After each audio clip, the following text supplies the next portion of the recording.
I've seen the photos 1,000 times. The frozen lakes, the snow-capped mountains, the kind of silence that you can only find in places that feel untouched. But nothing could have prepared me for what it actually felt to be there. We've visited Banff multiple times, but this was our first time during the winter, and we didn't just stop there. Over 4 days, we covered some of the most iconic spots in Alberta. Think frozen Lake Louise at sunrise, the dramatic badlands of Drumheller, and the streets of Calgary, but also some places that most people have never even heard of, like Abraham Lake, where you can actually see methane bubbles trapped beneath the ice. Yep, that's a real thing, and it's as surreal as it sounds. We also visit the Kananaskis for the first time, hidden gems, iconic views, and a few moments that genuinely stopped me in my tracks. This trip had it all. If you've ever wondered what Alberta looks like in the winter and whether it's actually worth it, stick around because I think this one might surprise you.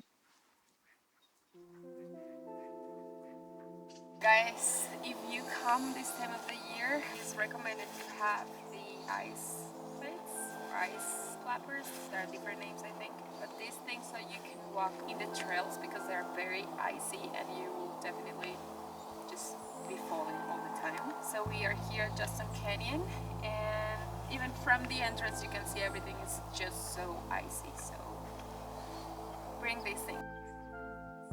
Honestly, Johnston Canyon was almost not part of this trip. We've been here before a few times actually, so we were kind of like, do we really need to do this again? But then we found out that in the winter you can access this cave that's completely off limits in the summer. And the reason it closes, it's because it's a nesting site for birds, so during the warmer months it's protected. That alone convinced us, and honestly we were not prepared for how different this place looks when everything freezes over. The waterfalls turn into these massive walls of ice. There were people literally ice climbing on them, and the whole canyon just felt quiet.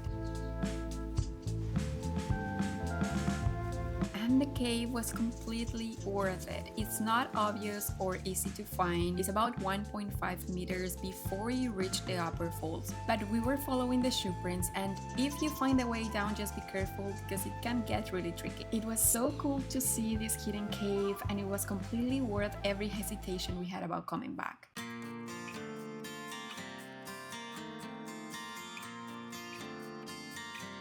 You guys, I cannot explain how beautiful it is, the drive in the Canadian Rockies. We've been here 3 times and I feel like this is my first time.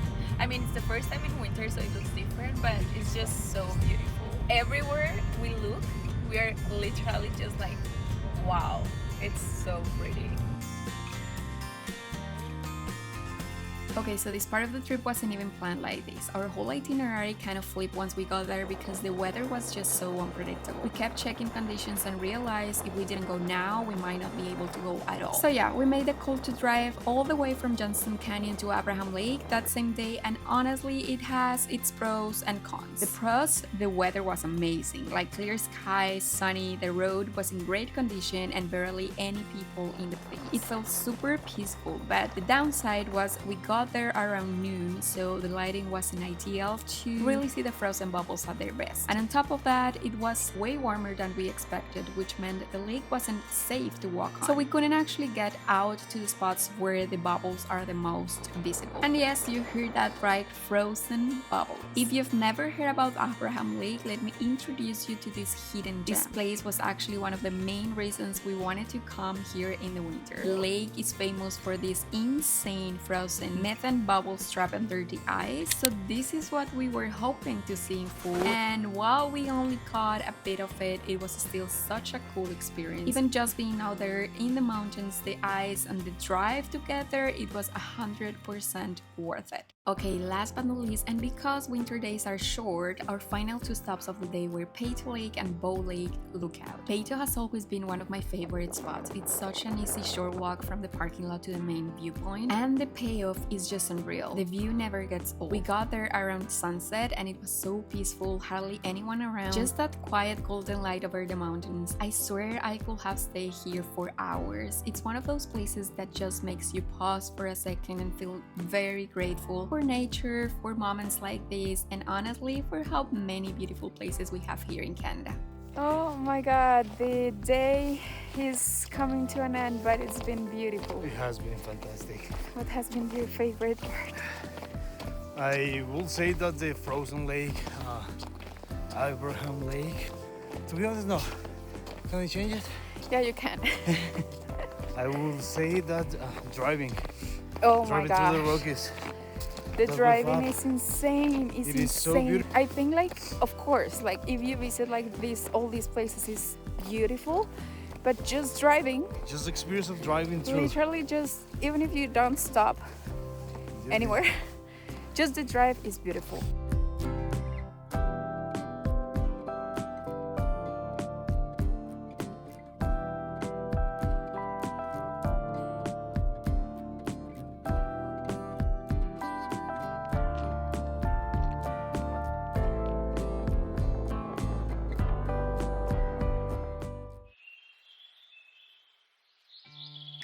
Okay, before I even get into day 2, I want to quickly walk you through the basic cost and logistics of getting here. We flew from Toronto to Calgary and then rented a car right at the airport. One thing I'll definitely recommend is making sure the rental has winter tires. It just makes a huge difference for safety, especially out here. And if you're planning to visit Banff, you will need a Park Canada pass. You can buy it in advance online or just pay when you get there because you will pass through a toll gate in the way in. Price is based on how long you're staying. For us, we paid for 2 full days since we had a few stops outside of Banff as well. It came out to about 12 Canadian dollars per adult per day.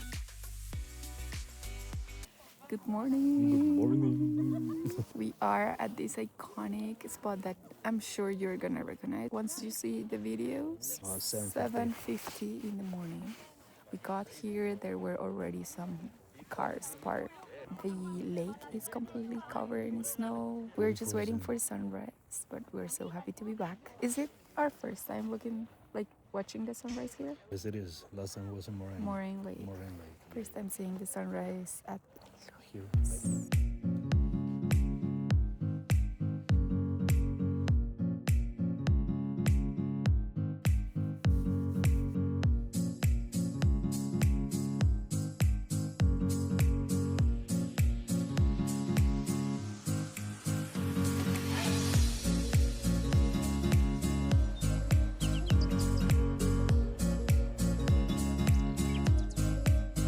Okay guys, we secured our skates. We weren't sure if you can actually rent them here at the Fairmont, but you can. It was around 30 something, Yeah, like 35.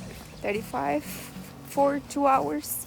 But it's very, very convenient because you're not gonna Super bring fast. this on the plane. I think it's cheaper if you rent them in Banff. I think online I saw them for 18 the entire day, but we weren't sure if the lake was in good condition to ice skate. So we did it here and we're on our way.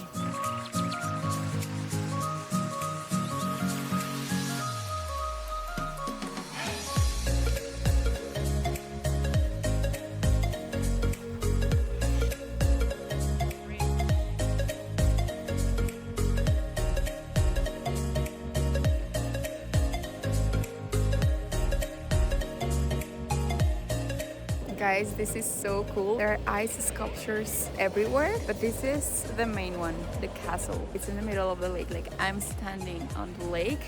This is the hotel. This is so cool. Like, this is just ice, literally ice. And it's free to enter right now. I don't know if they charge sometimes, but it's free right now, and we're gonna ice skate now.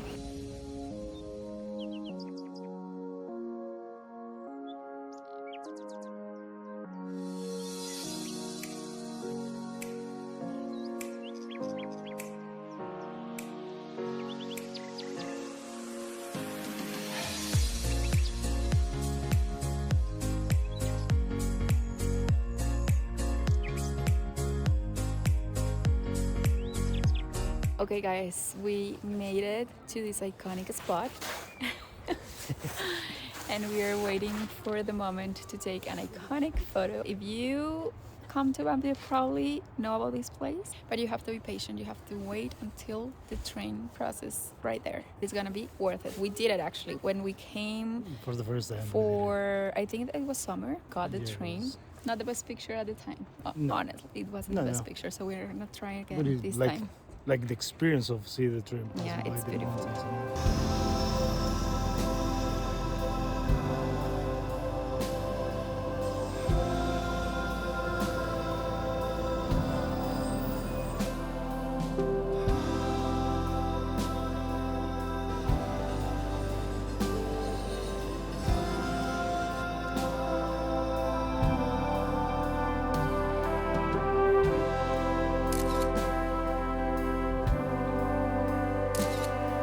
After this mandatory stop, we had a few more before leaving Banff since our park pass was only valid until 4 p.m. We headed into the town of Banff, where we had already stayed the night before actually. We grabbed dinner at this really cool pizza spot that you need to try, and day 2 was more about actually exploring, checking out different lookouts, food spots, and just walking around. I'm leaving you all the details of the restaurants we tried in the description of this video so you can check them out. Banff is considered one of the prettiest small towns in the world, if you didn't know that, so it has to be on your itinerary.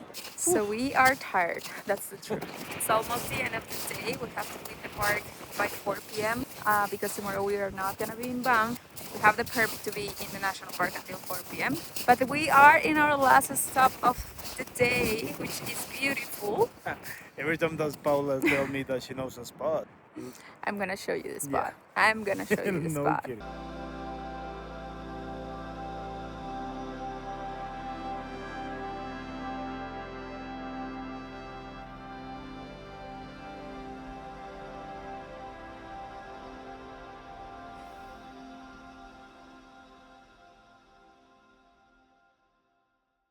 Day 3 in Alberta was a slower one. We spent time with family and they took us out to explore Kananaskis, and honestly I'm in love. This place is so underrated. The drive along felt just as stunning as Banff. With mountain views around every turn, we stopped by a few lakes, took it all in, and just enjoy the quiet beauty of it all. I already know I'll be back. There is so much more to explore here.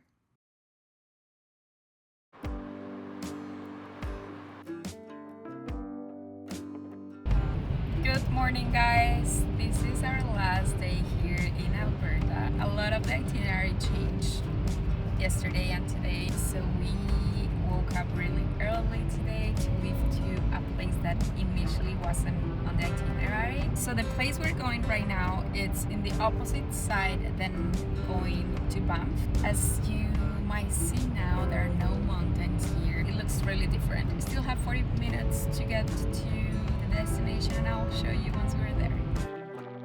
Drumheller exceeded my expectations. I was feeling like I was in another planet, and this whole area is known as the dinosaur capital of the world for a good reason. Some of the richest dinosaur fossils discoveries on Earth have been found right here, with hundreds of species uncovered over the years. We explored the hoodoos, these tall, thin rock formations shaped by millions of years of erosion. Each one has a hard rock sitting on top that protects the softer layers underneath. Slowly, how quickly they wear away. The whole region was once covered by an ancient sea, and over time, wind and water carved out this incredible landscape. It's wild to think you're walking through a place that holds so much prehistoric history.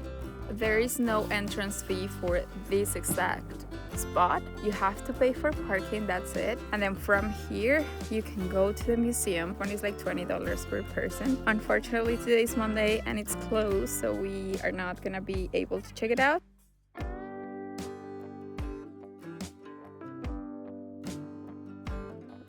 So we had the rest of the afternoon free to explore Calgary, so we decided to check out some spots we hadn't seen before. If you know me, you know I'm always on the hunt for cute coffee shops. So the first stop was this adorable little cafe where I grabbed a matcha, and from there we walked our way to the Calgary Public Library. Honestly, it might be the most beautiful library I've ever seen. We explored every floor and I enjoyed taking pictures in the library.